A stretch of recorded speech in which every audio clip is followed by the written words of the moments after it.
My name is Audrey Coleman. I'm 32 years old, a marketing manager with a corner office that overlooks the city skyline and a credit score that makes loan officers practically purr when they see it. And until last night, I thought I was engaged to the love of my life. Now I'm sitting on my couch, surrounded by half-eaten Thai takeout, shattered trust, and the faint echo of laughter that still makes my chest ache like someone's squeezing my ribs. It was supposed to be our engagement party, a small, cozy celebration in my apartment. 15 people, mostly Brandon's friends, all talking over one another in that particular way that made me feel like a guest in my own home. Brandon called it intimate. I called it cheap, though not to his face, but I didn't argue. I thought compromise was part of love until I realized I was the only one compromising. Always. The ring had been a running joke between us. Hammered silver with cubic zirconia, exactly $150 from that little boutique downtown. "It's so us," Brandon said when we bought it, grinning like he'd just solved world hunger. "We'll laugh about this one day when I can afford the real thing." I'm not laughing. I'm wondering if there ever would have been a real thing, or if I was just another placeholder in his life. The air felt wrong that night, charged with something I couldn't name. Brandon was glowing, practically floating around the room like he was hosting his own birthday party instead of celebrating us. Every time I walked toward him, he seemed to drift away, refilling someone's glass, laughing with the guys about some inside joke I wasn't part of, or whispering something to Jasmine, his so-called college best friend, who somehow managed to insert herself into every conversation. I'd raised concerns about Jasmine before, during quiet Sunday mornings over coffee when Brandon's guard was down, but he always brushed them off with that dismissive laugh that made me feel small. "She's like a sister, babe. You're being paranoid." Right. Sisters don't text at midnight asking if you're still awake and thinking about old times. Sisters don't adjust your fiancé's collar while maintaining just a little too much eye contact. Sisters don't show up to your engagement party wearing a dress that costs more than my monthly grocery budget. I tried to shake off the unease, focusing instead on playing the perfect hostess. I refilled the wine, arranged the cheese board for the third time, and smiled until my cheeks ached. But there was this persistent itch between my shoulder blades, like someone was watching me, studying me, waiting for something. When Brandon's friend Preston stood up for a toast, I felt my stomach tighten into a familiar knot. He was already drunk, had been since he arrived, grinning too wide, swaying slightly as he raised his glass high above his head like he was about to make some grand proclamation. "To Brandon and Audrey," he said, words slurring at the edges.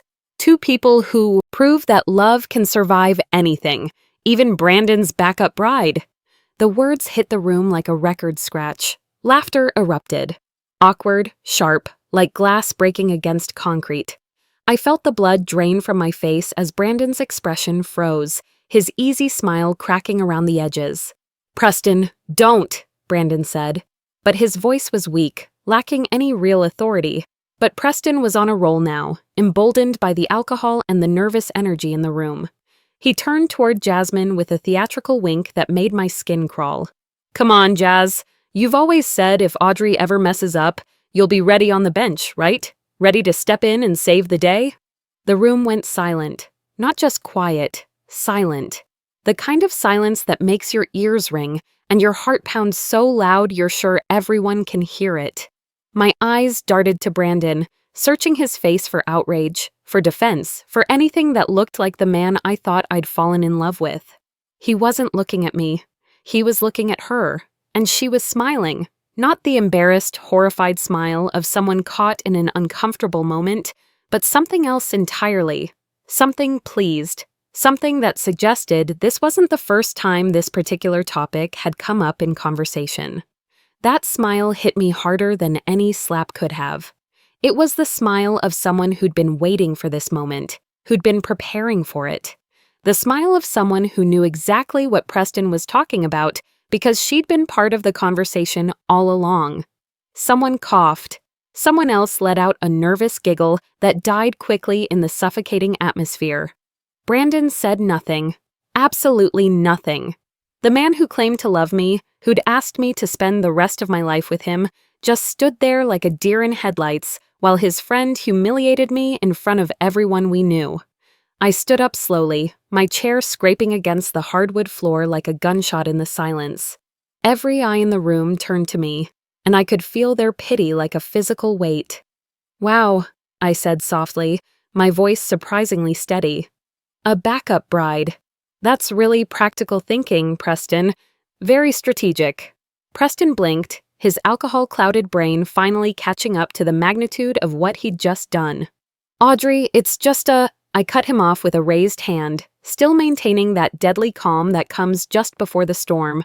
No, it's brilliant. Really. Contingency planning, risk management. You must work in corporate strategy, right, Preston?" He opened and closed his mouth like a fish gasping for air, but no words came out. I turned to Brandon, who was still frozen in place, his face a mask of panic and guilt. "That's some impressive forward thinking, honey. Risk mitigation at its finest, right?" He found his voice then, though it came out as barely more than a whisper. "Audrey, don't start." "Start?" I smiled, and I could feel it was wrong, sharp and dangerous around the edges. "You're absolutely right. I should finish instead." I walked to the coat rack with measured steps, pulled down my jacket, and reached into the pocket where I'd stashed my purse earlier. My fingers brushed against the small velvet box I'd placed there, the one holding that cheap silver ring that had seemed so charming just hours ago. When I turned around, everyone was watching me with the kind of fascination usually reserved for car crashes and natural disasters. The laughter had died completely, replaced by an electric tension that made the air feel thick and hard to breathe. I walked straight to Jasmine, who was still standing near the kitchen island, her wineglass trembling slightly in her manicured hands. She looked up at me with wide eyes that were trying very hard to project innocence, but failing miserably. I opened the box with deliberate precision. The ring glinted weakly under the overhead lights, looking smaller and more pathetic than I remembered. "Tag in, sweetheart," I said, my voice calm as still water. "He's all yours." And I dropped the box directly into her open palm. Brandon stood abruptly, his chair scraping backwards so violently it nearly toppled over. "Audrey, what the hell are you doing?" "Ending the joke before it gets any less funny," I replied, my voice carrying that eerie calm that comes when you've moved beyond anger into something else entirely. Something colder. Nobody moved. The air felt heavy, thick with humiliation and pity that seemed to press against my skin like humidity. I could feel their stares, some shocked, some uncomfortable, some, and this was the part that stung, relieved that the drama was finally out in the open. Then I forced a laugh, loud, brittle, hollow enough to echo off the walls of my carefully decorated apartment. "Don't stop the party on my account, everyone.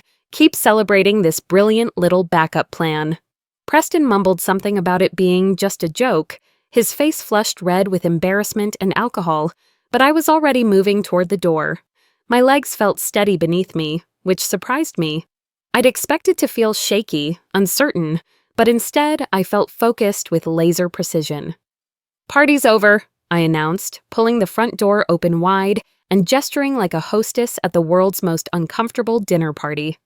"Everyone out, now!" Brandon's voice cracked behind me, high and desperate. "You're being completely insane, Audrey. It was a stupid joke. You're overreacting." I turned slowly, meeting his eyes for what felt like the first time all evening. "Maybe I am being insane," I said, my tone conversational. "But at least I'm not auditioning replacements behind my back." The words hit their target. Brandon froze, all the color draining from his face like someone had pulled a plug. For a moment, he looked exactly like what he was, a man who'd been caught in something he couldn't explain away. The others began to shuffle toward the exit, avoiding eye contact, mumbling awkward goodbyes that sounded more like apologies. Jasmine was pale, clutching the little velvet box like it might spontaneously combust in her hands. She opened her mouth as if to say something, then seemed to think better of it and hurried past me into the hallway. Preston lingered near the doorway, swaying slightly. "Look, Audrey, I'm sorry. I didn't mean—" "Yes, you did," I cut him off. "You meant every word. The only thing you're sorry about is that it didn't land the way you expected." He flinched and followed the others into the hallway. When the last person crossed the threshold, I closed the door with a soft click that somehow sounded louder than if I'd slammed it. The silence that followed felt like a physical thing pressing against my eardrums. The fairy lights Brandon had insisted on hanging still twinkled cheerfully around the room, casting warm shadows that now felt mocking rather than romantic. Half-empty wine glasses sat abandoned on every surface, lipstick stains on the rims like evidence of some crime scene. I walked back to the couch and sank into it, surrounded by the detritus of what was supposed to have been one of the happiest nights of my life. On the coffee table, someone had left a small gift, probably something from Brandon's mother, wrapped in elegant paper with a bow that cost more than the ring. That's when I noticed it, the ring box. Jasmine must have dropped it before fleeing. It sat there on my hardwood floor like an accusation, the velvet surface already showing scuff marks from being handled by nervous fingers. I picked it up and opened it slowly. The ring looked even more pathetic now, if that was possible. The silver was already tarnishing slightly, and the cubic zirconia caught the light with all the brilliance of a piece of broken glass. After a long minute, I whispered to the empty room, "Best $150 I ever spent." The pounding started exactly 10 minutes after I'd locked the door and turned off the lights.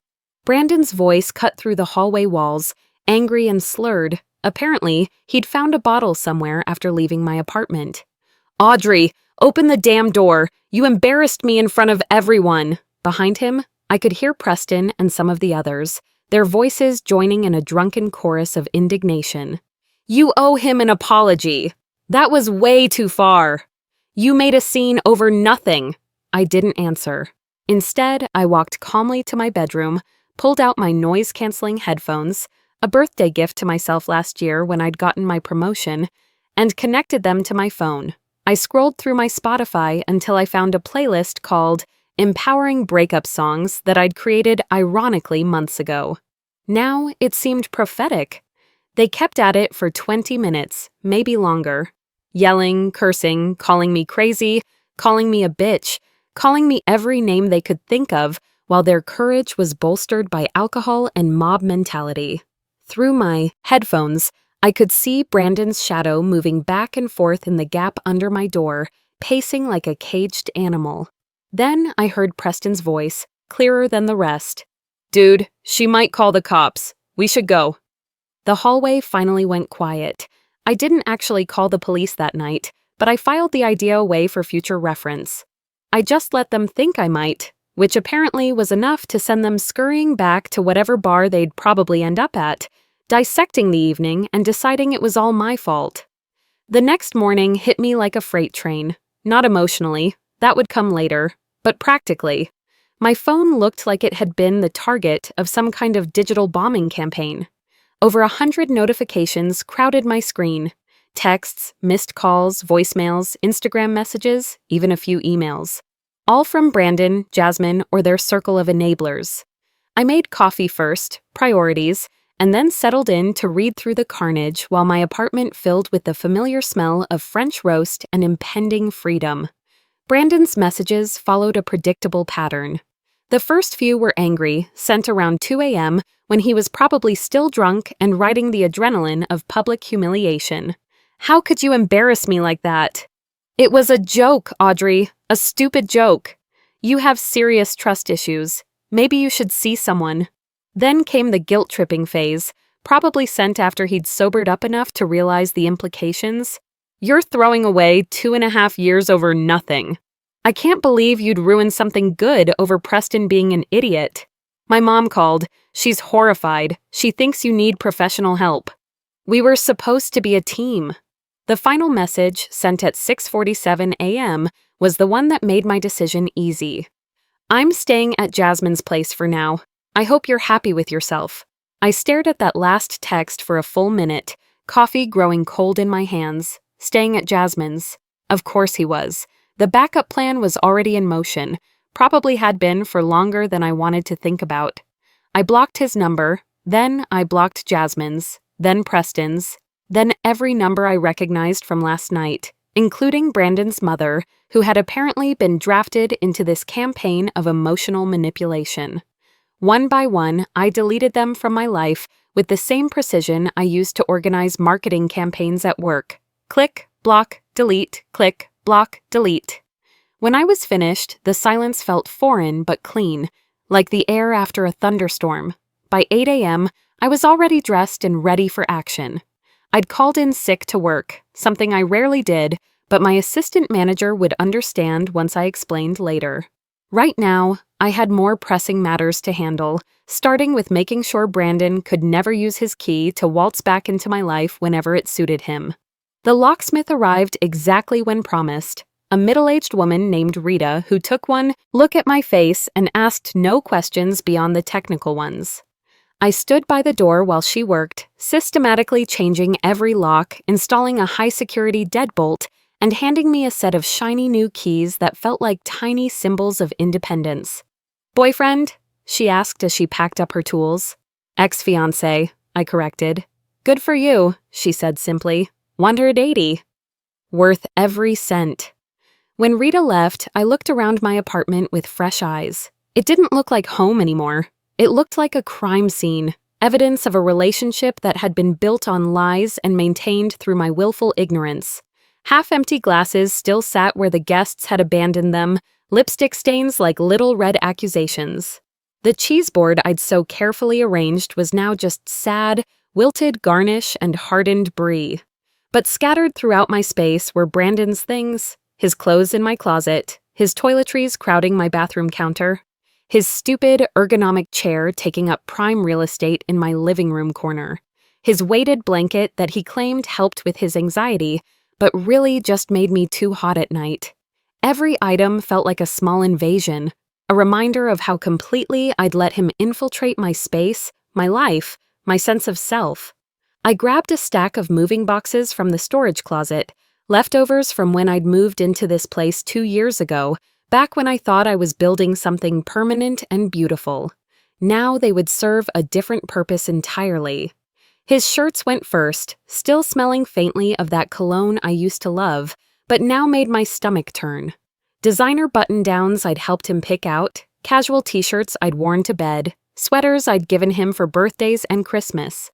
Into the box they went, along with 2.5 years of carefully curated memories. Then his toiletries, expensive face wash I'd bought him when he complained about his skin, electric toothbrush that had seemed so domestic and couple-like when we'd first moved in together, prescription bottles with his name that I'd picked up from the pharmacy more times than I could count. Box by box, I erased him from my space. His cufflinks went into one labeled accessories. His shoes went into another marked footwear. His books, including the one on entrepreneurship he'd been reading for 8 months, went into a box I labeled fiction, which felt particularly appropriate. When I found his collection of vintage band t-shirts, I paused for a moment. He'd been so proud of these, had told me stories about where he'd bought each one, which concerts they represented. I'd listened with genuine interest because I thought I was learning about the man I loved. Now they just looked like cotton and nostalgia. Into the box. The hardest part was the desk drawer where he kept what he called his important papers. Insurance documents with my name as his beneficiary. How presumptuous that seemed now. Copies of his lease from his old apartment that he'd never bothered to actually break. A folder labeled wedding ideas that I'd never seen before. I opened it with morbid curiosity. Inside were printouts from wedding websites, venue information for places we'd never discussed, even a rough guest list that included people I'd never met. At the bottom was a note in his handwriting. Ask Mom about flowers. Jazz has good venue connections. Jazz has good venue connections. I sat there staring at that note for a long time. How long had he been planning this with her? How many conversations had they had about our future that didn't actually include me? Beyond the role of grateful bride. The note went into the box marked miscellaneous lies, which was becoming disappointingly full. By afternoon, 14 boxes lined the wall near my entryway like cardboard tombstones. Every trace of Brandon Palmer contained, categorized, and ready to exit my life forever. I took one last walk through the apartment, checking corners and cabinets, making sure I hadn't missed anything. That's when I found it, tucked behind his desk lamp like he'd been trying to hide it. A photo I'd never seen before, printed on actual photo paper like something from the old days. Brandon and Jasmine at what looked like a college formal, his arm around her waist, both of them laughing at something outside the frame. But it wasn't the pose that caught my attention. It was the way they were looking at each other, not like old friends reminiscing, but like people sharing a secret, like people who had unfinished business. On the back, someone had written, "What could have been," in handwriting I didn't recognize. I turned the photo over and over in my hands, studying their faces, looking for clues I'd missed. How many signs had there been? How many times had I chosen to believe his explanations instead of trusting my instincts? The photo went into the last box. I closed the lid, sealed it with packing tape, and wrote "Evidence" on the side in thick black marker. Done. The knock came just as the tape settled into place. Hard, impatient, demanding. I checked the peephole and felt a familiar surge of irritation. Brandon stood there alone this time, his face a mask of barely controlled anger and wounded entitlement. I opened the door just an inch, keeping the chain lock engaged, another small act of rebellion that felt surprisingly satisfying. "What do you want, Brandon?" I asked, my voice steady. His response was immediate and accusatory. "My key doesn't work." "I know," I said calmly. "I changed the locks." His jaw literally dropped open. For a moment, he looked like a cartoon character experiencing shock. "You what? You can't do that, Audrey. This is my home, too." I met his glare with complete composure. "No, Brandon. It's my apartment. Your name isn't on the lease. It never was. You were a guest who overstayed his welcome." His face flushed red, veins standing out on his forehead. "A guest? I lived here for a year and a half. I helped with groceries. You lived with me," I interrupted. "That's not the same thing as living here, and you helped with groceries maybe twice a month when I specifically asked you to stop on your way home." He shoved against the door, making the chain rattle ominously. "I'm getting my stuff, Audrey. You can't keep my things." "You can schedule a pickup," I said evenly. "Everything's boxed and labeled in the entryway. You'll have 30 minutes to collect it and leave." He laughed, but it came out bitter and mean. "You think you can dictate terms to me? You think you're in charge here? You're completely unbelievable." I kept my tone flat and professional, channeling every difficult client meeting I'd ever had to navigate at work. "You can take your clothes, your personal items, and your books. Everything else stays." "What about my chair?" "The ergonomic chair?" I asked, as if I needed clarification. "The one you begged me to buy for your work-from-home setup? The one I paid $450 for on my credit card? The one you promised to reimburse me for, but somehow never got around to?" He blinked rapidly, clearly not expecting me to have the financial details memorized. "You're seriously going to keep my chair? That's theft, Audrey." "It's collateral," I said calmly. "You didn't pay me back, so now it's mine until you do. Consider it a very comfortable reminder of your outstanding debt." He stepped closer to the door, his face twisting into something ugly. "That's extortion! You're completely insane. I'm calling the cops and telling them you're stealing my property." "Go ahead," I said, my voice steady as granite. "Bring them the lease, bring them the receipt, bring them your non-existent proof of payment. Maybe while you're at it, you can tell them about your backup bride plan. I'm sure they'd find that fascinating." For a second, something shifted in his expression. The righteous anger flickered and died, replaced by something that looked suspiciously like fear. His mouth opened, then closed again, like he was trying to swallow words that might incriminate him. "You'll regret this," he finally muttered, but the threat sounded hollow, desperate. "Maybe," I said, and closed the door in his face with a soft click that somehow felt more final than slamming it would have. The silence that followed was different from the night before, heavier, but not oppressive. It was the silence of a decision made, a bridge burned, a chapter closed. I leaned against the door and listened to his footsteps retreating down the hall, each step carrying him further away from my life. For the first time in months, maybe years, I was completely alone in my space. And for the first time ever, that didn't frighten me. 2 days passed in blessed quiet. No angry texts because his number was blocked. No surprise visits because the locks were changed. No guilt trips because I'd systematically removed every avenue for contact. I went to work, handled my Monday presentation with laser focus, and came home to an apartment that felt more mine with each passing hour. Then, on Wednesday morning, came the knock I'd been half expecting. But this time, it wasn't Brandon's familiar angry pounding. It was measured, professional, official. When I looked through the peephole, my stomach dropped. 2 uniformed police officers stood outside, and behind them, parked at the curb like he was the victim in some great injustice, was Brandon.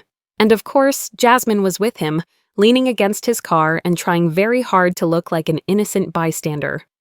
I opened the door halfway, keeping my voice level and professional. "Good morning, officers. How can I help you?" The older one, whose name tag read Martinez, nodded politely. "Miss Coleman? We received a call about a domestic dispute and a possible unlawful eviction. We're here to sort out the facts." His tone was tired but patient, like someone who'd mediated 100 similar disputes and knew exactly how these things usually played out. I glanced past him toward Brandon and couldn't help raising an eyebrow. "Let me guess who made that call." The younger officer, Officer Kim, according to his badge, cleared his throat.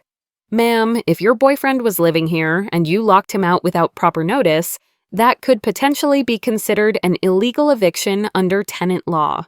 I smiled, small, polite, and absolutely lethal. "I completely understand your concern, which is why I have all the relevant documentation right here." I reached behind the door and pulled out the folder I'd prepared, handing over my lease agreement. "As you can see, only my name appears on this lease. My signature, my address, my responsibility. Mr. Palmer has never been a legal tenant of this property." Officer Martinez scanned the document quickly, then showed it to his partner. "This seems pretty straightforward. Do you have mail coming here, sir?" Brandon, who had been lurking behind them like a sulky teenager, stepped forward. "She's lying. I lived here for over a year. Half that furniture is mine. My work chair, my personal equipment. She's holding it all hostage." His voice cracked slightly at the end, betraying the panic beneath his indignation. "He's welcome to collect everything that actually belongs to him," I said calmly, gesturing toward my entryway where the boxes still sat in neat rows. 14 boxes of clothes, toiletries, personal items, books, all clearly labeled and ready for pickup. He can take them right now if he'd like, under your supervision, of course. Officer Martinez rubbed his temple, clearly eager to resolve this quickly. "What about disputed items?" Brandon's face went red. "My chair, the ergonomic one. It's worth $450. Without missing a beat, I reached into my folder and produced the receipt, handing it to Officer Martinez. "Purchased on my credit card 6 months ago. Mr. Palmer agreed to reimburse me, but never did. That makes it legally mine until payment is rendered." The officer studied the receipt, then looked back at Brandon with barely concealed impatience. "Sir, this appears to be a civil matter. We can't force her to give you property she paid for." He turned to me. "Are you willing to let him collect his confirmed personal belongings while we're here?" "Absolutely," I said. "I'd prefer it, actually." And so unfolded the strangest scene of my adult life. 2 police officers stood in my doorway while Brandon trudged back and forth, box by box, carrying the remnants of his old life out of mine. The morning sun streamed through my windows, highlighting the dust motes that danced in the air like tiny celebrations of freedom. Jasmine remained by the car, arms folded, sunglasses on despite the cloudy weather. She was trying very hard to look like she wasn't invested in the outcome, but I caught her watching each trip Brandon made, probably calculating whether she had space in her apartment for all his stuff. Each time he passed me with a box, Brandon muttered something under his breath. "Cold. Heartless. Vindictive bitch." I ignored every word, standing calmly beside the officers like a professional overseeing an eviction. When he picked up the last box, the one labeled evidence, he paused and glared at me. "You could have just talked to me like an adult about all this." I met his eyes steadily. "I did talk to you. You just didn't like what you heard." He looked like he wanted to drop the box and grab me by the shoulders, but the presence of 2 police officers kept him in check. Instead, he hefted the box against his hip and stormed down the hallway like a child having a tantrum. Jasmine was already in the driver's seat before he reached the car. He turned back one final time, his face twisted with impotent rage. "This isn't over, Audrey. You think you've won something, but this isn't over." I kept my voice calm and clear. "Yes, it is." I closed the door slowly and engaged both locks. Through the peephole, I watched him stand there for another moment, staring at my door like he was trying to will it to open through sheer force of entitlement. Then he stalked to the car and drove away. Officer Martinez knocked gently. When I opened the door, he handed me a small card. "If he bothers you again, call this number. You've got everything documented properly," which was smart. "Take care of yourself." After they left, I stood in the center of my apartment and marveled at how much space I had. Without Brandon's things cluttering every surface, without his presence filling every corner, the place looked bigger, cleaner, somehow brighter. I was free. I was home. I was exactly where I belonged. The silence no longer felt empty. It felt like peace.